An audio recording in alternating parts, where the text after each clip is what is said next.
We are tired to be outside performing burial every day, and they expect us to silence. Now it's an order.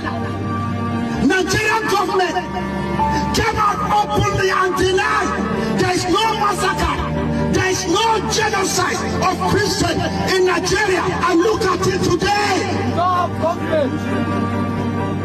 Is there any Muslim here? United Nations, I know you're watching it. American Senate, you are watching what I'm doing, I'm saying here. Special advisor to Trump.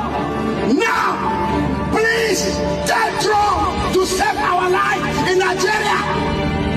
They are killing Christians in Nigeria, massacre Christians. If they say they kill Muslims, these Muslims are being killed by who?